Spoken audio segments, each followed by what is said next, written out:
알부민도 이젠 마시는 시대. 20대의 활력을 90대까지 지켜라. 남지현 원장의 알부민 2090. 알부민 복합물 무려 25,500mg 제가 직접 원산에 배합했습니다. 매일 지치고 힘드십니까? 피곤에 쩔어 지내십니까? 그럴 땐 단연코 단 하나, 바로 알부민. 남지현 원장이 직접 배합한 알부민 구원량 12,000mg도 아닌 16,000mg도 아닌 용량 폭탄 실현 무려 25,500mg 가득. 엄선된 알부민은 물론 특허 조성물질 2종까지 제가 심혈을 기울여 직접 배합했습니다. 기존보다 용량도 50% 이상 확 늘린 고용량.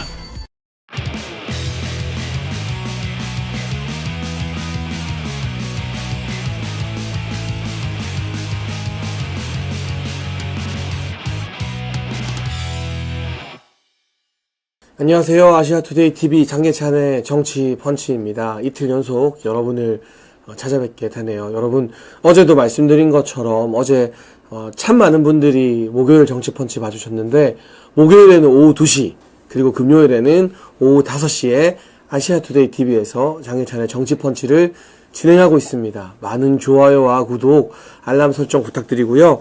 제가 너무 열심히 최근에 이 국민의힘에서 불거진 한가족 드루킹 의혹, 당원 게시판 게이트에 대해서 한 3일 사이에 한 10군데 방송 나가서 이야기를 하다 보니까 목이 좀 다 쉬었습니다. 그래서 부득이하게 쉰 목소리 조금 들려드리는 것에 대해서 양해를 구하고요. 주말 쉬고 다음 주 목요일 2시에는 말끔한 목소리로 돌아오도록 하겠습니다.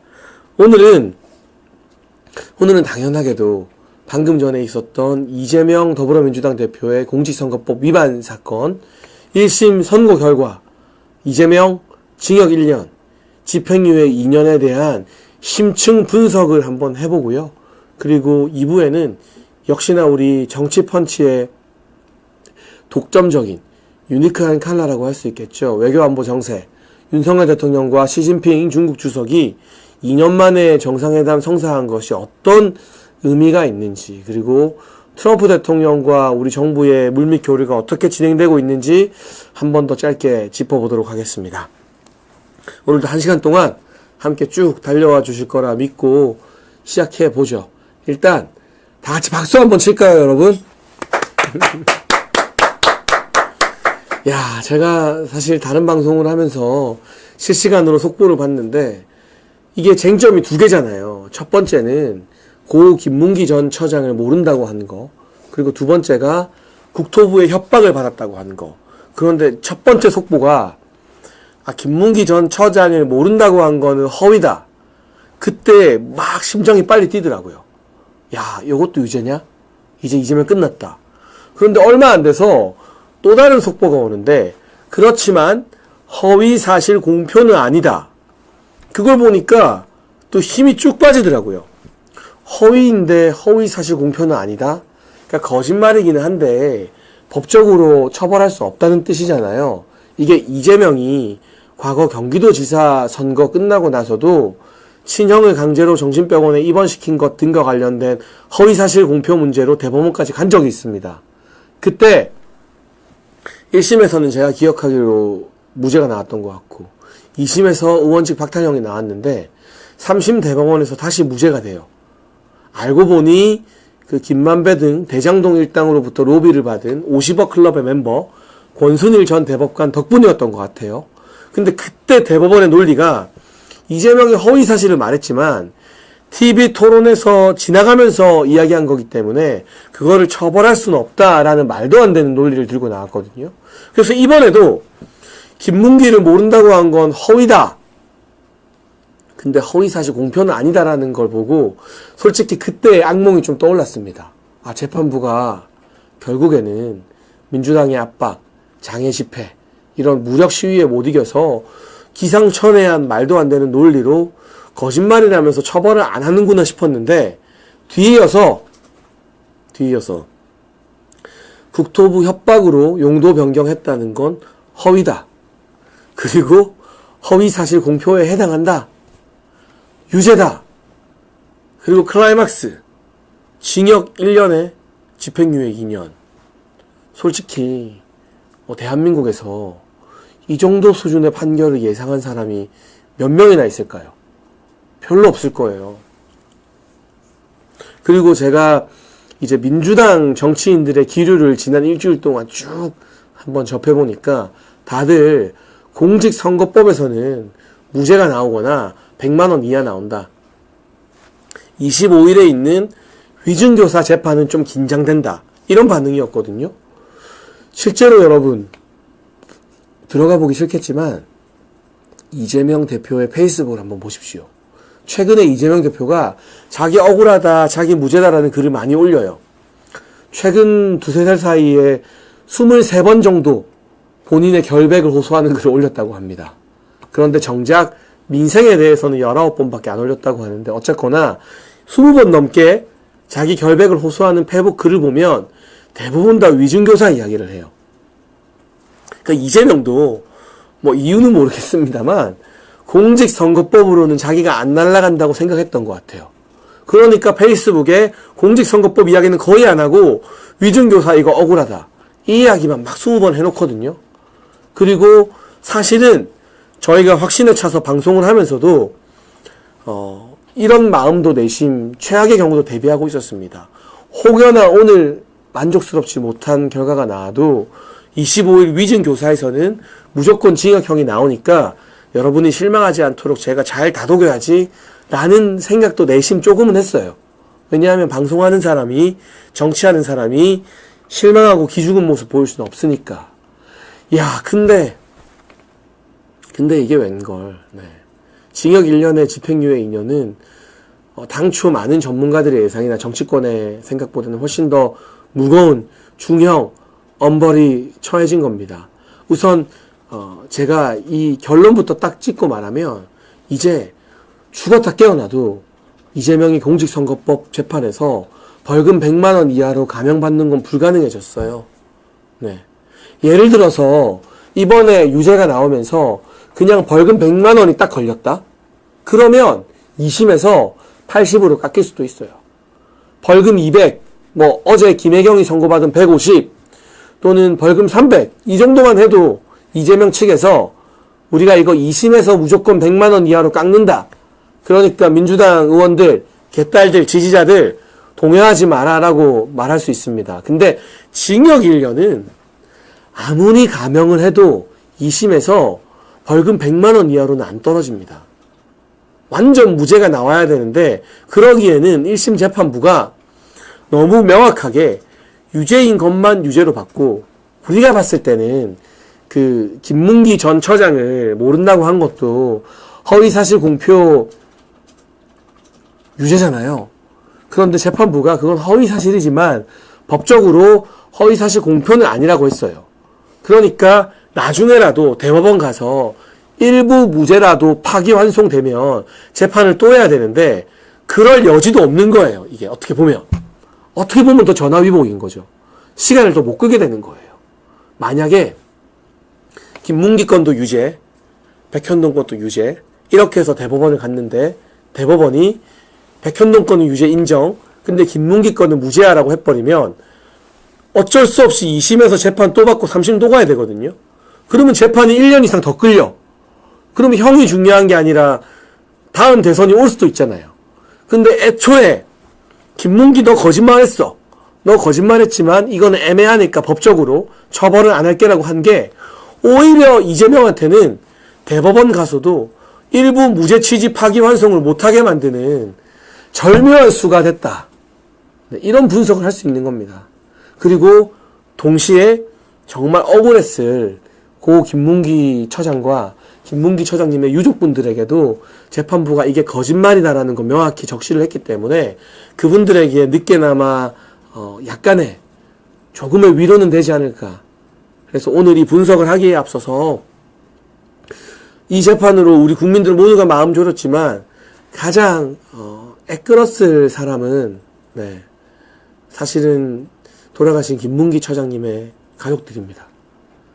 그리고 그 김문기 처장의 아들이 제가 기억하기로 우리가 대선을 할 때 이재명의 이 발언에 대해서 어떻게 우리 아빠를 모른 척할 수 있냐라고 기자회견을 했어요. 그때 2022년 기준으로 한 20살 정도였던 것 같아요. 고3 20살 왔다 갔다 하는. 그러면 그 아들이 이제 아직 뭐 한 22살 정도 됐겠죠. 용감하게 이재명을 규탄하는 기자회견을 했던 김문기 처장님의 아드님과 가족분들에게 오늘 재판부가 비록 김문기 전 처장 건은 허위사실 공표죄로 처벌은 할 수 없다고 했지만 골프를 같이 친 건 분명히 사실이고 모른다고 한 건 분명히 거짓말이다라고 판결문에 딱 적어놨습니다. 그 재판부의 판결문이 그 아드님과 김문기 처장 유족분들께 조금이라도 위로가 됐으면 좋겠습니다. 네, 얼마나 힘드셨을지 감히 짐작하기가 힘들지만요. 네. 참 이 판결문을 제가 다 봤는데요. 읽으면서 조금 분석을 해드릴 텐데 빠져나갈 구석이 없는 판결문이다. 아까 김문기 처장 건을 법으로 엮지 않은 게 오히려 대법원에서 무죄 취지 파기환송할 여지도 안 만든 이재명 대표 입장에서는 재판 지연을 꿈도 못 꾸게 만든 절묘한 신의 한 수가 되어버렸고, 백현동 같은 경우는 저는 유죄를 확신했습니다. 적어도 이 부분은. 왜냐? 재판 과정에서 무슨 일이 있었는지 한번 돌아봐야 되는데요. 핵심적인 증인으로 성남시의 그 당시 부동산 개발 정책 팀장과 그 팀 소속 공무원들이 이번 재판에 증인으로 출석을 했어요. 그러니까 그때 백현동 개발을 담당했던 공무원들이 다 재판에 나온 거예요. 근데 그 공무원들이 팀장부터 말단 공무원까지 다 뭐라고 말했느냐? 우리는 협박 같은 거 받은 적이 없습니다. 그리고 우리 상부에서도 협박을 받았다는 분위기를 느끼거나 협박받았으니까 빨리 하라는 간접 지시를 받은 적도 없습니다. 그러니까 사실 그분들이 또 제일 용감한 증인이고 이 재판을 유죄로 만든 핵심 증인이라고 할 수 있습니다. 그 성남시청 공무원들 제가 오늘 그 비하인드 스토리를 좀 들었는데요. 그 당시에 이 부동산 개발 팀장님이요. 이재명이 백현동 용도 부지 변경하라고 막 압박을 하잖아요. 이게 1단계 변경이 아니라 여러분 무려 4단계가 한 번에 상향이 된 거예요. 우리가 용도가 토지의 용도가 하나만 상향이 돼도 땅값이 폭등하거든요. 진짜로. 하나만 상향이 돼도 땅값이 폭등하는데 백현동은 무려 4단계를 상향시켰어요. 한 방에. 그리고 그걸 아파트 개발을 해버립니다. 개발업자들이 떼돈을 벌 수밖에 없죠. 이런 말도 안 되는 걸 그 당시 성남시 공무원 부동산 개발팀장이 반대했대요. 이건 안 됩니다. 이건 무리수입니다. 그러니까 이재명이 어떻게 했는지 아십니까? 그 사람을 쓰레기장으로 발령을 내버렸대요. 그 부동산 개발팀장을. 내 말 안 듣는다고. 그거 부동산 변경 안 해준다고. 그래 놓고서 국토부 협박 탓으로 변명을 한 거예요. 그러니까 단순 허위사실 공표가 아니라 아주 죄질이 안 좋은 악질적인 멀쩡한 공무원을 쓰레기장 같은 기피시설로 배치시키면서까지 본인이 개발업자들에게 떼돈을 벌게 해준 이 사건이기 때문에 아마 재판부가 그러한 증언이나 맥락까지 고려해서 징역 1년이라는 중형을 선고한 게 아닐까 싶습니다. 그래서 제가 요즘에 뭐 댓글도 이제 한동훈 드루킹 이야기 많이 나오는데 정치라는 것도 큰 틀에서 보면 모든 게 업보가 아닐까.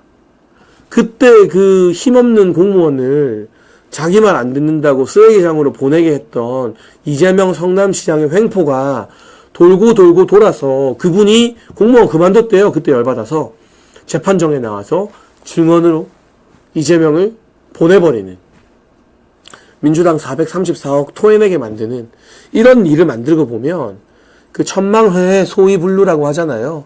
하늘의 그물은 이게 엉성해 보여도 결국에는 놓치는 게 없다.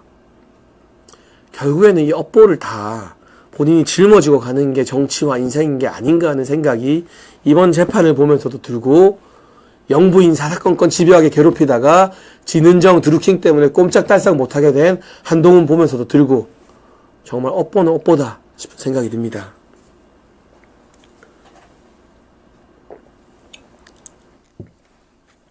이제는 좀 더 심층 분석을 한번 해볼게요. 일단 오늘 이재명 대표에게 징역 1년의 중형을 모두의 예상을 깨고 선고한 판사는 한성진 부장판사라고 합니다. 그런데 이 재판이 무려 2년을 끌었어요. 이 재판이 왜 2년이나 끌게 됐느냐? 원래 공직선거법 재판은요, 1심 6개월, 2심 3개월, 3심 3개월, 633으로 끝내도록 법원 내규가 강제하고 있습니다. 그래서 6개월은 못 지키더라도 좀 늘어져도 1년 안에는 끝나요, 보통 1심이. 근데 이 재판은 왜 2년을 끌었느냐? 한성진 판사가 이 재판을 맡기 전에 이 이름을 기억해야 됩니다. 강규태 판사가 이 사건을 진행했어요. 그런데 강규태 부장판사가 혼자서 1년 4개월이나 이 재판을 질질 끌다가 이재명한테 유죄 때리기 부담스럽다고 사표 써버렸어요. 그냥 조용히 사표만 쓴 게 아니라 자기 연수원 동기들, 법조계 동기들 단체 카톡방에다가 나 이제 자유인이다, 마음 편하다, 이런 글을 남겨서 그게 엄청 당시에 논란이 됐습니다. 이 중요한 재판을 혼자 1년 4개월이나 질질 끌다가 결론도 못 내리고 옷 벗고 도망간 거잖아요. 그러니까 이 강규태 같은 판사, 조국 재판을 4년 끌었던 김미리 같은 판사, 이런 판사들이 김명수 대법원장이 남긴 법원의 악질적인 적폐들인 겁니다. 근데 그 강규태가 망치고 간 재판을 한성진 판사가 물려받은 거기 때문에 그 부담이 얼마나 크겠습니까?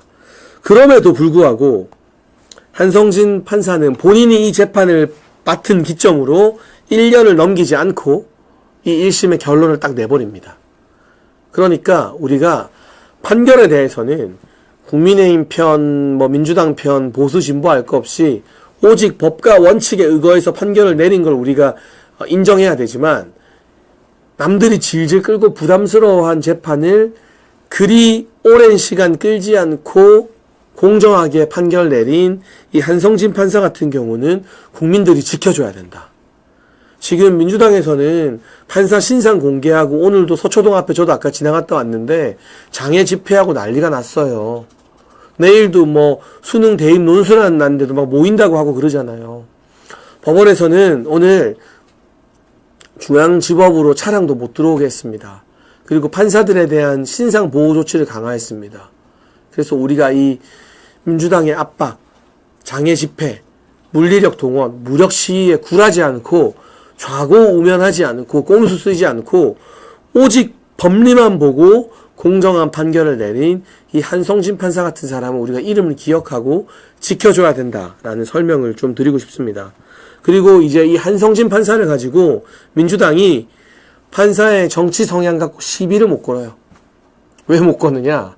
익히 알려진 것처럼 이 한성진 판사가 진보 성향의 법관 모임이라고 널리 알려진 국제인권법 연구회 소속이기 때문이에요.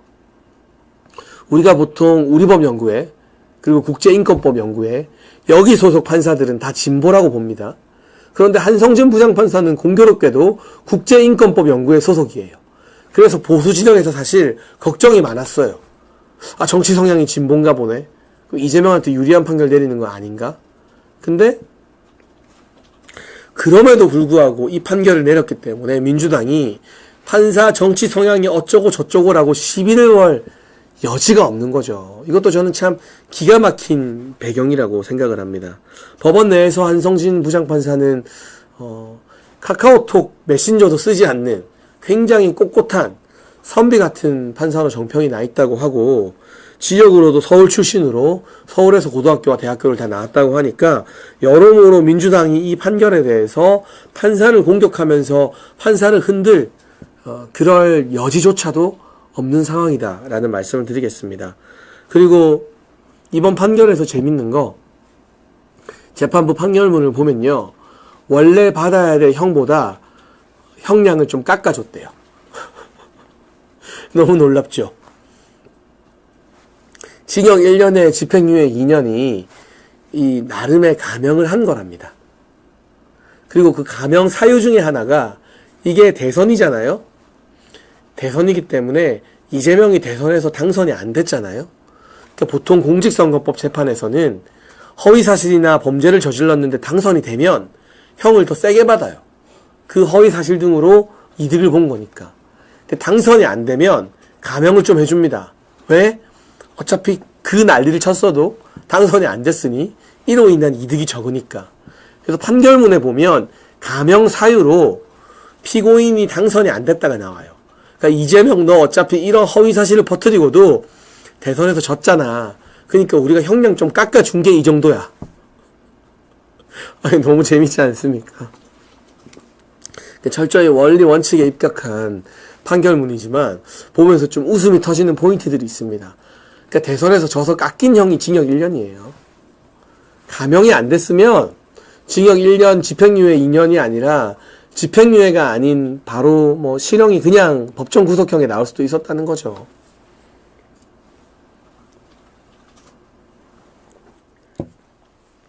그 다른 감형 사유는 전혀 존재하지 않습니다.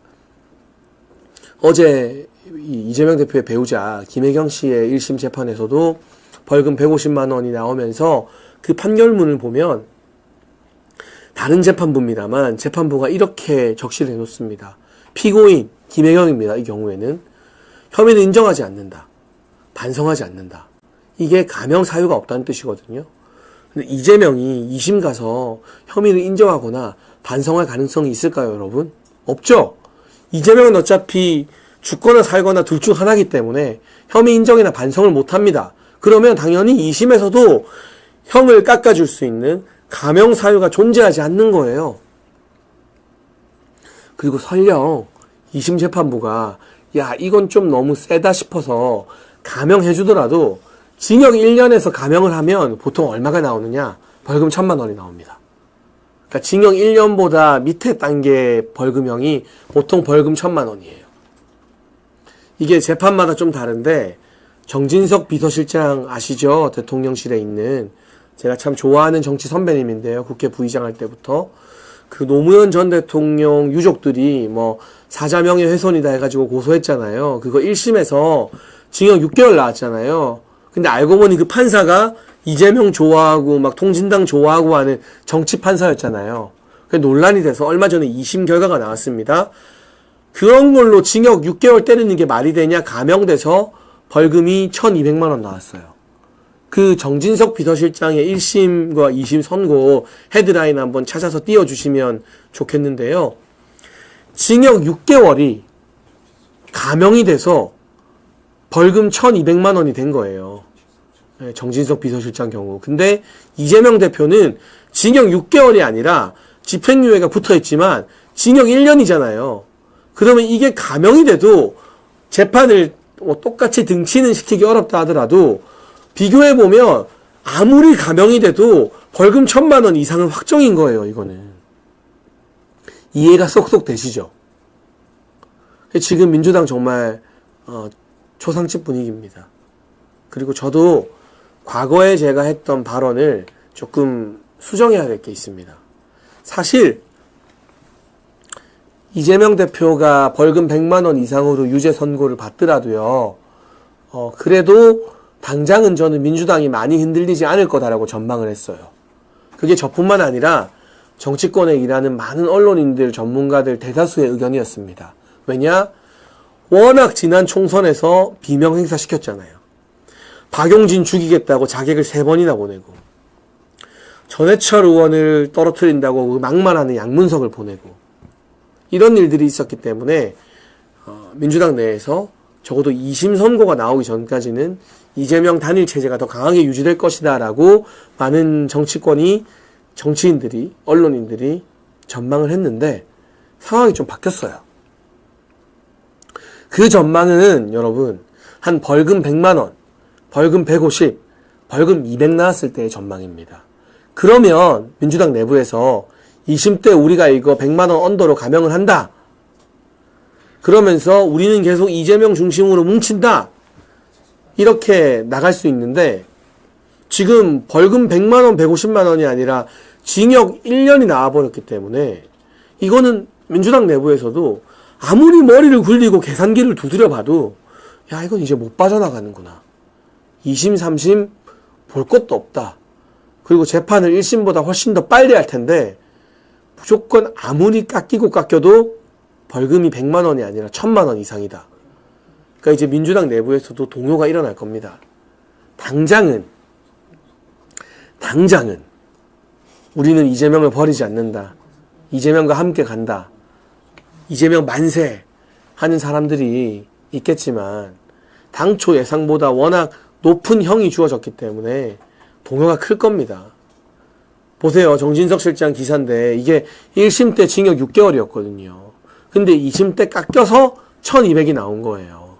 그러면 징역 1년인 이재명은 2심 때 깎인다고 쳐도 산술적으로는 1200보다는 더 큰 금액이 나오겠죠.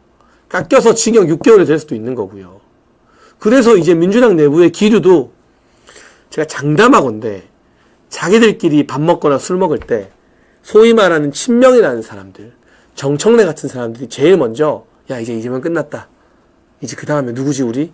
누구한테 붙어야 되지? 추미애? 김동연? 아니면 진짜 김경수가 되려나? 김부겸? 자기들끼리 난리가 날 겁니다. 그 민주당 내부의 동요가 우리가 당초 예상했던 것보다는 훨씬 더 클 수밖에 없다라는 전망의 수정을 해야 되는 차례인 것 같습니다. 네.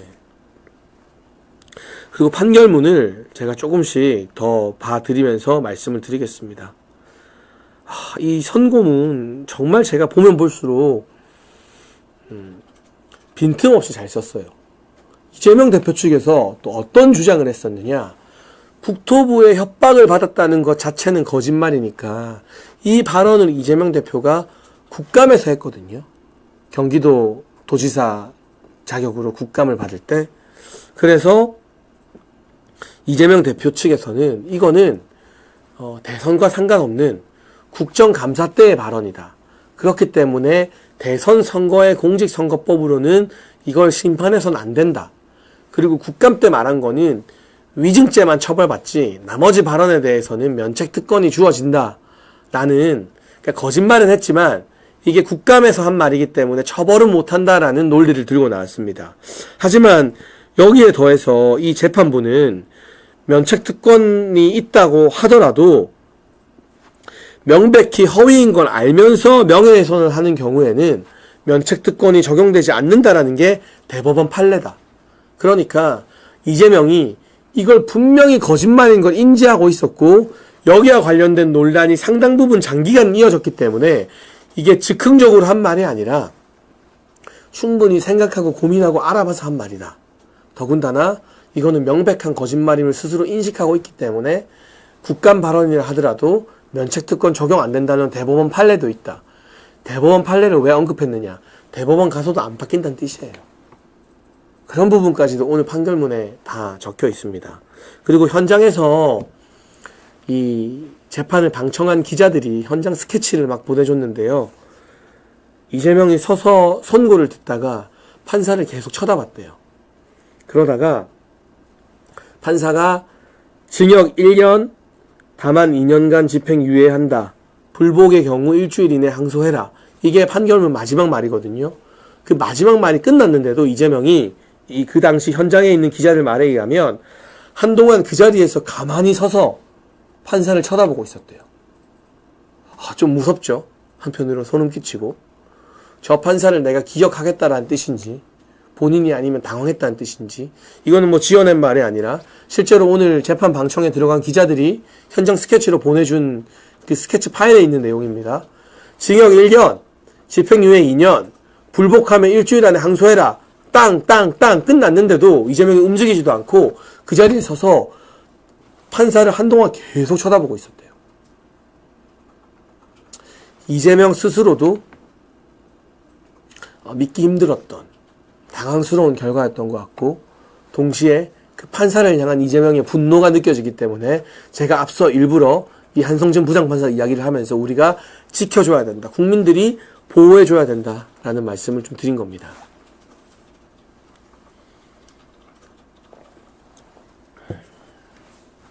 소름 돋는다고 댓글 달아주시는 분들 많네요. 그리고 오늘도 홍스타님이 슈퍼챗으로 응원의 메시지 보내주셨습니다.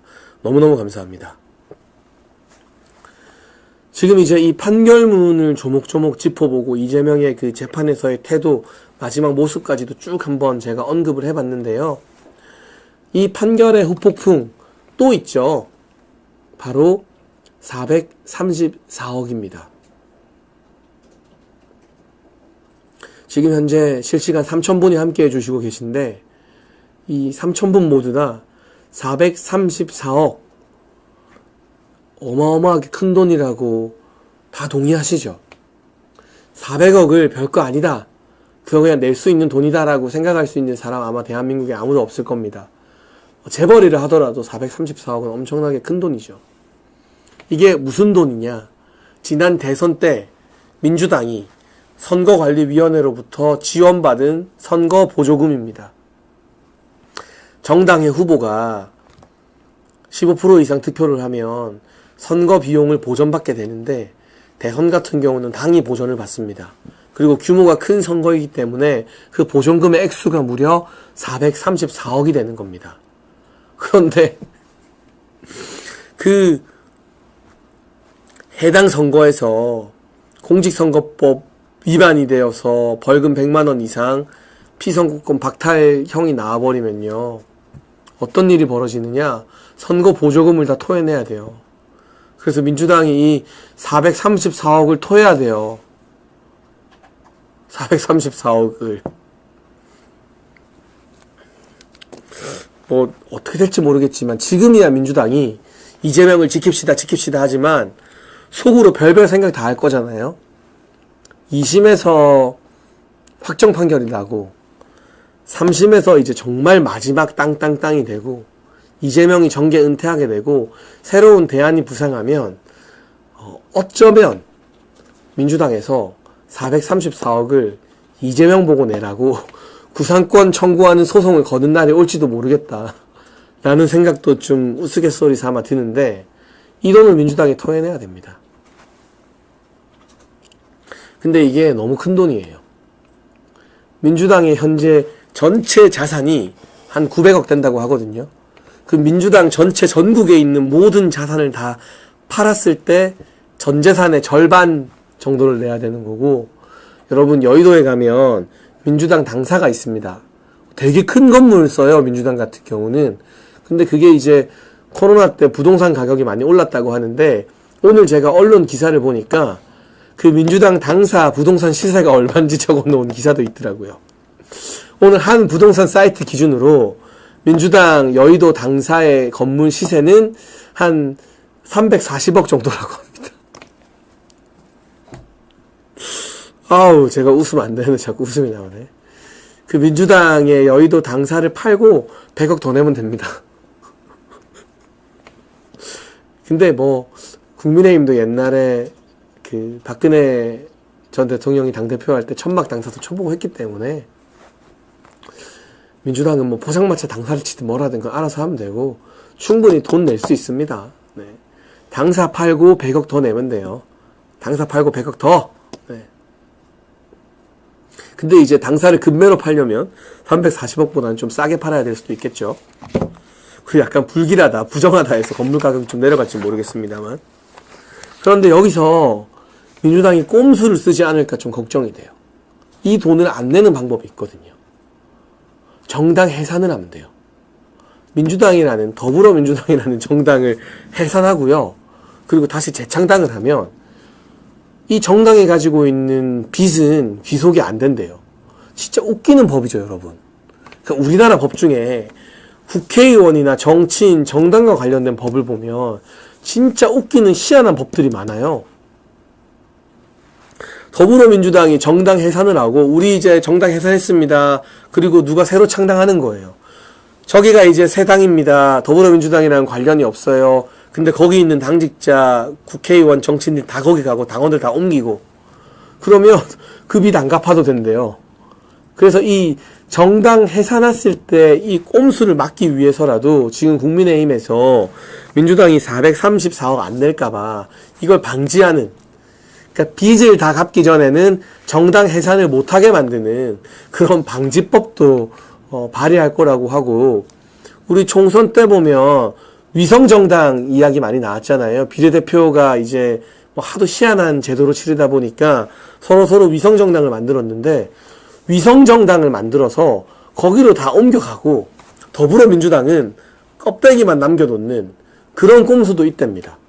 아니 뭐 설마 그렇게까지 하기야 싶겠지만, 이제껏 민주당이 해왔던 짓거리를 보면 설마 그러겠어 하는 걸 다 했기 때문에 국민들께 그런 꼼수를 아예 생각도 못하게 사전 차단하는 차원에서 빚을 갚기 전에는, 그러니까 선거 보조금을 반환하기 전에는 정당 예산을 못하게 하는 법, 그리고 선거 보조금을 반환하지 않은 정당에서 위성정당을 못 만들게 하는 법 등 434억 추징을 위한 법안들을 국민의힘 정치인들이 빨리 법안을 지금 검토한다는 이야기는 기사가 나왔거든요. 이때 빨리빨리 내야 돼요. 그러면 그 법안 자체가 재밌잖아요. 그리고 화제가 될 거잖아요. 여론전을 그렇게 하면 민주당이 꼼수 부리다가도 야 이거 완전 외통수네. 우리가 이렇게 꼼수 부리다가 국민들로부터 지탄받고 아예 망하겠다. 그냥 당사 팔고 100억 떠내고 천막에서 좀 살자. 아니면 이게 대장동이 안 터졌으면 그 한 천화동인 1호가 한 700억 된다는 거 아닙니까? 대장동 저수지에서 가져오면 되는데 대장동이 터지는 바람에 그 화천대유 대장동 저수지에 묻어놨다는 700억에도 손도 못 대고, 네. 참 민주당으로서는 이재명도 이재명이지만 434억의 부채를 떠안게 된 기가 막힌 오늘 결과가 발생하게 된 것 같습니다. 네.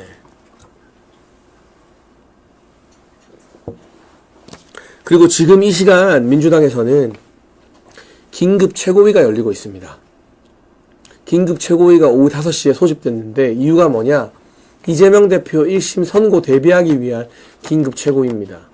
근데요, 이 긴급 최고위에서 어떤 결론을 낼지 제가 지금 아직까지는 그 뉴스는 속보를 안 받아보고 있는데 안 봐도 비디오예요. 뻔할 뻔짜예요. 재판부의 불공정한 재판 결과를 규탄한다. 우리 이거 인정할 수 없다. 결국에는 무죄가 나올 거다. 그리고 여러분 내일 장애 집회에 사람 많이 나와주세요. 탄핵하겠다. 막 이런 이야기 하겠죠. 보나마나 아닙니까? 근데 그러면서도 저는 저 최고위원들도 오늘의 징역 1년 결과를 보고서는 이제 속된 말로 막 마음이 애간장에 타들어갈 거예요. 이제 끝났다. 우리 이제 누구한테 가서 줄 서야 되지? 그래서 가뜩이나 탄핵거리는 장애 집회가 1차보다 2차 사람이 더 줄어들면서 망하고 있는데 내일 한다는 장애 집회 사람 더 줄 겁니다. 왜냐하면 이재명의 유죄가 나왔기 때문에 이 집회에 가는 건 곧 이재명 유죄에 불복하러 사법부를 규탄하러 가는 집회가 되기 때문에 일반 시민, 멀쩡한 상식 가진 시민이 도저히 갈래야 갈 수 없는 그런 집회가 돼버렸습니다. 이 탄핵 집회의 동력도 사실상 상실되게 된 거고요. 아마 윤석열 대통령의 국정 지지율은 당분간 좀 더 오를 겁니다. 이번 주에 갤럽 기준으로 전주보다 3%가 상승하면서 20%대를 다시 회복했습니다. 반면 국민의힘 지지율은 떨어졌죠. 윤석열 대통령의 대국민 담화와 진솔한 사과가 어느 정도 영향을 끼쳤다고 봐야 됩니다. 근데 이게 조금 더 오를 수밖에 없는 게 윤 대통령이 지금 외교 행보에 박차를 가하기 시작했어요. 오늘부터 페루에서의 에이펙, 그리고 곧 브라질에서의 G20 등의 외교 행보가 시작되고 저희가 2부에서 소개해드리겠지만 시진핑 주석과 2년 만에 정상회담도 성사가 됐고요. 이제 떠나가는 바이든 대통령도 다시 만나게 될 것 같습니다. 이런 외교 행보들이 나오고 이재명 1심 유죄 판결이 나오면 그동안 결집하지 않았던 계속되는 당정 갈등, 한동훈의 뒤통수 때문에 그냥 짜증나고 피곤해서 여론조사 전화를 안 받았던 분들이 이제 신이 나서 기분이 좋아서 결집하게 되는 거예요. 전화를 좀 받게 되겠죠. 반대로 그동안은 막 윤석열 정부를 몰아붙이고 한동훈이 안에서 막 발목 잡는 거 보면서 박수치고 좋아하던 민주당 지지자들이 이제는 이재명 유죄 판결 때문에 짜증나서 여론조사 전화를 상대적으로 덜 받게 돼 있어요. 그래서 이 각 진영의 호재와 악재가 터지면 객관적인 지지율이 변동한다기보다는 지지층의 적극적 응답에 있어서의 차이가 난다는 게 좀 정설이거든요. 그래서 아마 당분간 이 이재명의 유죄 효과로 보수 지지층은 좀 결집하면서 적극적으로 응답을 하게 될 것이고, 진보 지지층은 짜증난다, 이재명 끝났는데 전화는 내가 왜 받냐 하면서 전화를 좀 안 받게 되면서 윤석열 대통령 지지율이 조금 상승 국면으로 가면서 국정이 안정적으로 전개될 가능성이 높고요. 또 한 가지, 윤석열 대통령 국정 지지율의 가장 큰 암초는 바로 한동훈이라는 존재죠. 그런데 그 한동훈이 제가 어제 말씀드린 것처럼 한가족 드루킹 의혹, 국민의힘 당원 게시판에 한동훈 가족들이 드루킹으로 활동했다는 이 의혹에 발목이 딱 잡혀서 그 의혹이 터진 이후로는 대통령 공격과 김건희 여사 공격을 안 하고 갑자기 고분고분 순한 양으로 변신했습니다. 여러분 속으면 안 됩니다. 저러다가 이 당원 게이트 묻히면 다시 돌아옵니다. 근데 어쨌거나 당분간은 본인의 약점이 목줄이 딱 잡혀서 정부와 대통령실에 각을 세우기 힘든 처지가 되었기 때문에 윤석열 대통령의 국정 지지율도 계속해서 당분간 우상향세를 기록할 가능성이 높다라는 분석까지 오늘 정리하면서 광고 영상 보고 2부 갈 텐데요. 광고 본다고 3,000분에서 떨어지면 제가 많이 서운하겠죠. 조금만 광고 영상 함께 지켜보고 2부에서 금방 뵙겠습니다. 네. 알부민도 이젠 마시는 시대. 20대의 활력을 90대까지 지켜라. 남지영 원창의 알부민 2090. 알부민 복합물 무려 25,500mg 제가 직접 원산에 배합했습니다. 매일 지치고 힘드십니까? 피곤에 쩔어 지내십니까? 그럴 땐 단연코 단 하나, 바로 알부민. 남지원 원장이 직접 배합한 알부민 후원량 12,000mg도 아닌 16,000mg도 아닌 용량 폭탄 실현 무려 25,500mg 가득. 엄선된 알부민은 물론 특허 조성물질 2종까지 제가 심혈을 기울여 직접 배합했습니다. 기존보다 용량도 50% 이상 확 늘린 후용량. 네, 여러분, 환절기, 면역력, 건강 관리를 위해 쉽게 마시고 빠른 효과 보는 남지현 원장의 알부민 오늘도 소개해 드리겠습니다. 알부민, 간에서 만들어지는 혈관 단백질 성분인데요. 나이가 들수록 체내의 알부민이 감소합니다. 마시는 알부민은 근육량 증가, 면역 증진, 염증 억제에 도움을 주는 로얄 젤리 분말과 아르기닌 성분 그리고 비타민과 아연까지 들어가 있다고 합니다. 평소 자주 필요한 분, 기력이 떨어지는 분, 술자리나 야근이 잦은 분들에게 도움이 됩니다. 우리 아시아투데이 TV 구독자분들을 위한 단독 특가도 있으니까요. 2박스 구매하면 1박스 더 드리는 파격 혜택 아래의 번호로 전화하셔서 남재현 원장이 직접 깐깐하게 배합해서 만든 알부민 2090 프리미엄 골드 꼭 한번 드셔보시고 가을 겨울 저와 함께 건강관리하면 좋겠습니다. 감사합니다. 광고한다고 많이 안 나가셨죠? 피디님 지금 우리의 시청자 수가 유지가 되고 있나요? 야, 광고했다고 200명이나 빠져. 되게 서운하다. 그래도 광고를 끝까지 함께 지켜봐 주시고 이재명 재판 소식뿐만이 아니라 어쩌면 지금 당장의 현안은 아니지만 사실은 국제정서에서 훨씬 더 중요한 외교안보 소식을 함께 봐주시는 남은 2,800분에게 제가 진심으로 더 감사하다는 말씀을 드립니다. 네. 이분은 짧고 굵게 외교 안보 이야기 좀 해보겠습니다. 윤석열 대통령이 페루에 도착해서요, 공식 일정을 시작했습니다. 이 페루에서는 에이펙이 있습니다. 에이펙이 왜 중요하냐? 바로 우리나라가 내년도 에이펙 개최국이기 때문입니다. 내년에는 우리나라의 정말 아름다운 고장 경주에서 에이펙이 열립니다. 우리가 에이펙을 개최하게 되면 제가 예전에 기억하기로 이명박 정부 당시에 부산에서 한번 에이펙을 개최했던 것 같아요.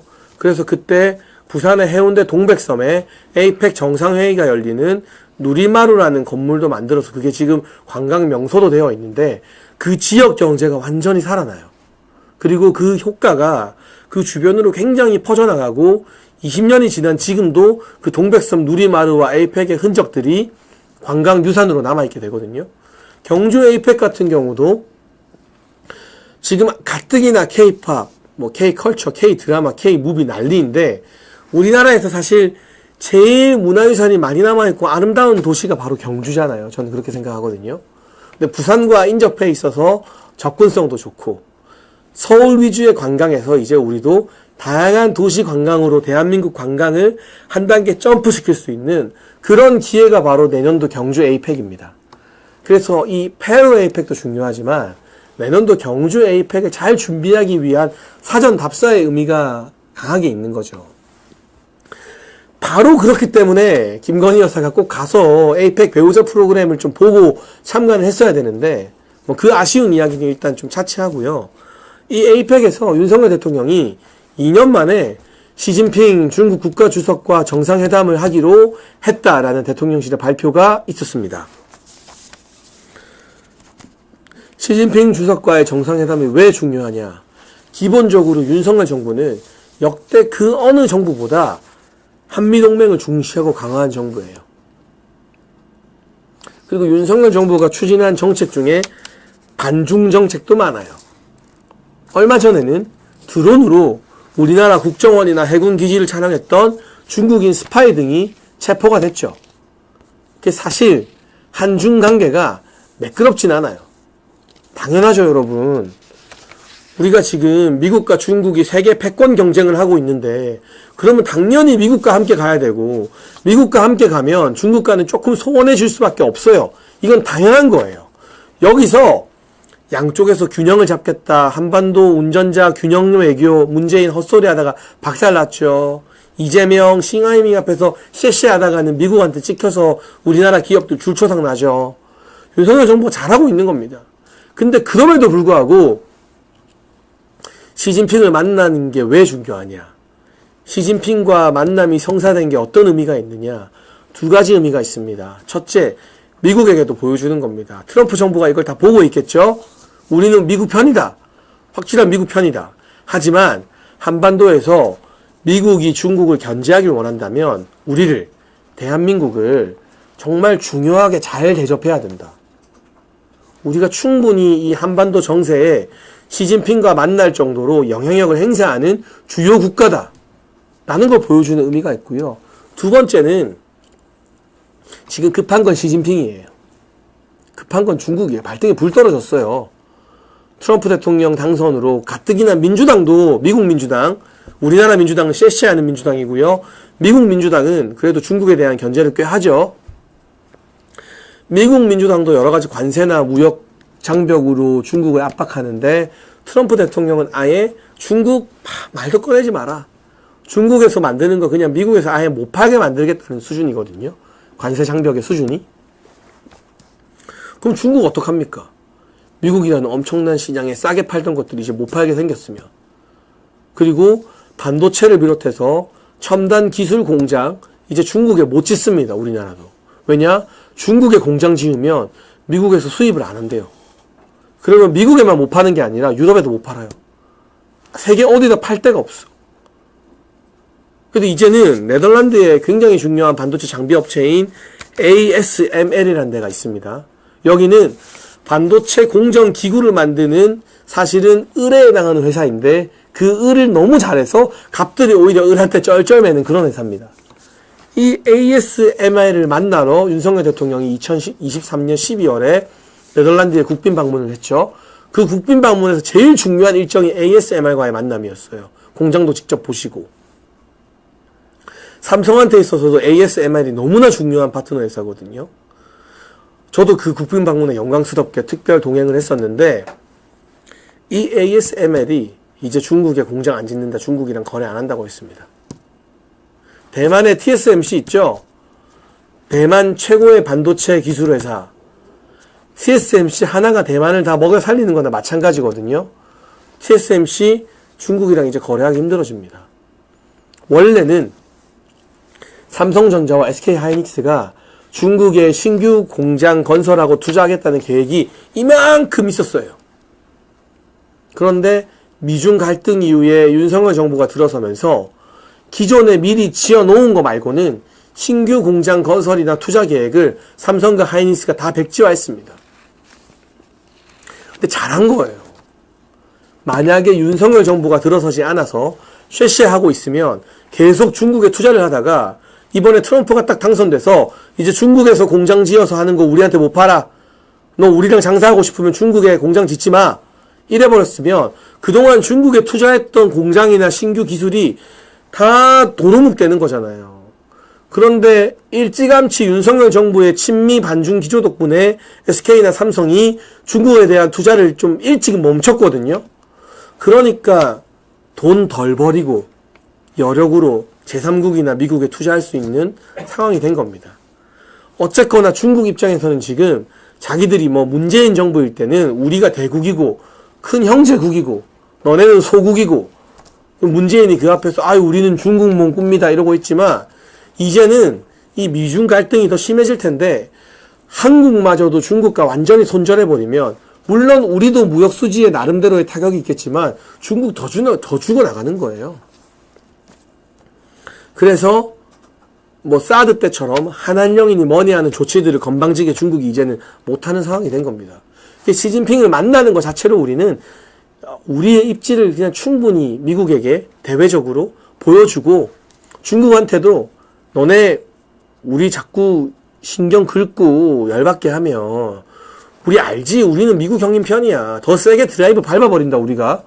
그냥 그 정도 견제 딱 하면서 그러니까 지금 있는 수준에서 한국 기업들 괴롭히지 말고 스파이 보내지 말고 임마 똑바로 해. 이런 거만 나오면 되는 거예요. 만약에 중국 시진핑 수석과의 정상회담이 이번에 성사되지 않았다면 그 자체만으로도 어쨌거나 일부 언론에서는 중국도 중요한 시장인데 너무 놓치는 거 아니냐라고 비판하겠지만 우리가 오히려 아쉬울 게 없는 위치에서 이번에 시진핑 주석을 만나기 때문에 미국한테도 존재감을 발휘할 수 있고 중국 시장의 어떤 위기관리도 어느 정도 안정선에서 해나갈 수 있다라는 걸 이번 정상회담을 통해 성과로 얻게 될 것 같습니다. 트럼프 대통령과의 회동은 아무래도 트럼프 대통령 취임 이후에 진행될 것 같습니다. 다만 그게 우리에게만 해당되는 일은 아닙니다. 일본의 이시바 시게루 총리 같은 경우도 트럼프 대통령을 지금 당선인 신분에 만나려고 했지만 취임 이후에 만나자라는 답변을 얻었습니다. 지금 트럼프 대통령 캠프에서 원칙을 정한 것 같아요. 당선인 때는 다른 나라 정상 안 만난다. 왜냐하면 당선일 때 특정 국가를 만나게 되면 거의 모든 국가들이 다 당선인 때 만나달라고 할 거고 그러면 누구를 만나주고 누구를 안 만나주고 했다는 리스크가 너무 커지기 때문에 1월 20일이었죠. 취임 이전에는 어디도 안 만난다. 취임 이후에 순차적으로 다른 국가 정상들과 정상회담 외교를 진행하겠다라는 게 트럼프 대통령 당선인 측의 일관된 입장이고 우리는 제가 여러 번 설명해 드린 것처럼 트럼프 대통령과의 직통 통화도 오히려 일본보다 먼저 했고 통화 시간도 2배 이상 길었고 트럼프 대통령이 직접 대한민국 조선업과 군함 건조, 방산에 도움을 많이 받겠다라고 우리나라 조선업과 방위산업에 호재가 되는 이야기들을 많이 해줬기 때문에 크게 걱정할 필요가 전혀 없다는 것. 그리고 제가 어제 방송 여러분 2부 놓치신 분 있으면 꼭 보셨으면 좋겠는데 마코 루비오라는 제가 알기로는 공화당에서 한국을 제일 좋아하는 사람 그리고 공화당에서 김정은을 제일 싫어하는 사람을 국무장관 트럼프 정부의 2인자로 지명했기 때문에 일각에서 우려하는 것처럼 트럼프 대통령이 우리나라를 제치고 김정은과 뭔가 쇼를 할 가능성은 거의 없다. 이 마코 루비오 국무장관이 사실상 트럼프 정부의 2인자고 최고 실권자인데 이 사람은 줄기차게 김정은을 미치광이라고 평가하면서 북한을 퍼주면 안 된다. 북한 믿으면 안 된다. 이런 말을 지속적으로 해온 사람이라서 그런 염려도 할 거 없이 친한파인 친한동훈파 아닙니다. 그건 배신자들 모임이고요. 친대한민국파입니다. 친한파인 마코 루비오 국무장관과 우리나라 정부 윤석열 정부와의 케미가 아주 잘 맞을 것이고 루비오를 선임한 배경에는 트럼프 대통령이 내가 이 2인자 자리에 한국 좋아하는 친한파를 기용해도 될 정도로 지금의 한미관계가 튼튼하고 괜찮다라는 안심이 있기 때문이라는 점 다시 한번 꼭 집어서 설명을 해드리고 싶습니다. 오늘 이재명 대표 재판 이야기 그리고 트럼프 대통령 정부 이야기도 곁들였고 에이펙에서 성사된 윤석열 대통령과 시진핑 중국 국가주석의 정상회담 그 숨은 의미들 우리가 얼마나 입지를 다질 수 있느냐 이런 이야기까지 많이 드렸는데요. 대중 수출이 우리나라에게 있어서 중요한 것은 분명합니다만 우리가 박근혜 정부 때부터 당했잖아요. 중국이 작정하고 사드 때부터 한령을 걸어버리니까 정말 많은 중국과 사업하는 분들이 힘들어졌어요. 내수 경기도 유커라고 하죠. 중국 단체 관광객 보따리 장수들이 끊기니까 많이 얼어붙었어요. 하지만 언제까지 중국에 의존적일 수는 없다. 결국 그때의 그 한령이 우리로 하여금 중국뿐만이 아니라 다른 시장을 더 많이 개척해야겠다라는 좋은 예방주사가 전 됐던 것 같아요. 그래서 문재인 정부에서도 중국 가서 막 소국이다 우리가 막 중국 몸 꾼다 비굴하게 막 기웃거리면서도 문재인 정부는 그때 신남방 정책이라고 해서 동남아를 새로운 루트로 뚫기 위해서 애를 많이 썼고요. 윤석열 정부는 역대 어느 정부보다 유럽과 교류를 많이 하는 정부입니다. 우리가 사실 유럽을 잘 알지만 여러분 저도 유럽에서 유학 갔다 왔지만 유학 가고 여행 가는 거 말고 유럽과의 경제 교류나 정부 간의 외교 안보 교류는 진짜 거의 없었어요. 근데 윤석열 정부는 나토 정상회의에 우리나라 대통령 최초로 2년 연속 참석했고 폴란드, 체코 등에 원전 팔고 탱크 팔고 자주포 팔고 있습니다. 그러니까 대중 수출이 줄어들고 중국 의존도를 줄여야 되는 건 이제 어쩔 수 없는 필연적인 부분이에요. 왜냐 옛날처럼 이 안미 경중이 안 통해요. 안보는 미국 독보고 경제는 중국 이 시대가 끝났어. 사실상의 제2차 냉전이기 때문에 미국과 함께 가면 중국이랑 장사하면서 벌었던 돈은 어쩔 수 없이 포기해야 돼. 당장 고통스러워도. 그런데 박근혜 정부 때부터 그 예방주사를 맞으면서 윤석열 정부에 이르러서는 유럽이라는 새로운 시장을 지금 굉장히 많이 열어서 우리 수출 흑자 역대 최고로 계속 기록하고 있죠. 그리고 동남아도 말만 떠들었던 문재인 정부 때와 달리 필리핀, 싱가포르 등지의 동남아 주요 국가들과 훨씬 더 밀접한 교류를 하고 교류가 많이 확대되고 있다는 점. 이 부분이 우리가 뭐 시진핑과 만나지만 시진핑한테 막 부탁하고 쎄쎄할 필요 없이 오히려 우리가 주권을 가지고 당당하게 우리는 미국이랑 같이 갈 건데 확실하게 입장 정리는 해주고 그 대신에 우리 기업들한테 피해 주지 마라. 그럼 우리도 최대한 미국 형님들이 안 싫어할 정도로 너네랑 할 거 할게 라고 말하는 그런 정상회담이 될 것 같습니다. 윤석열 대통령이 대선 초기부터 저한테 해주신 말씀 중에 외교에 있어서 가장 중요한 건 예측 가능성이라는 말씀을 많이 하셨거든요. 그러니까 여러 다른 국가들이 대한민국은 이런 방향이다 라는 걸 알 수 있게 해줘야 그 기준 위에서 외교가 된다. 그래서 예측 가능성이 중요하다는 말씀 많이 하셨어요. 그래서 우리는 확실하게 미국 편이다, 유럽 편이다, 나토와 함께 한다 이런 것들을 명확하게 보여줄 때 오히려 중국이나 다른 국가들도 우리한테 기대했다가 더 크게 실망하는 게 아니라 그래 알겠다 인정할 거 인정하고 그 위에서 외교를 하게 된다는 거였습니다. 박근혜 정부의 외교 실패가 아쉬운 부분은 뭐냐면 중국에게 너무 많은 기대를 하게 해줬거든요. 정승절까지 참석하면서 미국도 열받게 만들고 중국은 박 대통령이 중국을 많이 좋아하니까 사드 안 할 줄 알았는데 사드 하니까 아니 우리나라에 이렇게 전승절까지 왔다가 왜 사드를 하지? 그러니까 뒤통수 맞은 것 때문에 더 열받는 거예요. 그러니까 그런 우를 범하지 않기 위해서라도 우리는 확실하게 예측 가능성 우리는 미국 편이야. 그치만 너네랑도 할 건 하자 라고 하는 윤석열 대통령의 이 노선을 분명하게 드러내는 외교가 이번 APEC과 G20에서도 빛을 볼 거라고 생각합니다. 또 말하는 사이에 헤일로님께서 오늘도 매번 이렇게 큰 슈퍼챗 보내주셔서 너무 감사한데요. 주말엔 맛있는 거 드시고 푹 쉬세요. 목도 쉬어야 된다. 너무 혹사하면 성대 결절 생길 수 있으니 조심하세요. 저도 사실 제가 제 목소리를 되게 좋아하는데 이 목소리가 이래서 당황스러운데요. 주말 이틀 동안 웬만하면 제가 무건수행을 하면서 목소리를 회복해서 돌아오겠습니다. 여러분 김건희 여사 함께 해야 되는데 윤석열 대통령 쓸쓸해 보인다는 말씀에 제가 100번 동감하고요. 국정이 빨리 정상화되어서 김건희 여사도 당당하게 외교활동에 함께하는 모습들 곧 보게 되기를 함께 기원해 봅니다. 오늘도 함께 해주신 분들 너무 감사드리고 아시아투데이 TV 국제정세까지 아우르는 장례찬의 정치펀치 목요일 오후 2시 금요일 오후 5시 놓치지 말고 매주 2회 함께 해주시면 진심으로 감사하겠습니다.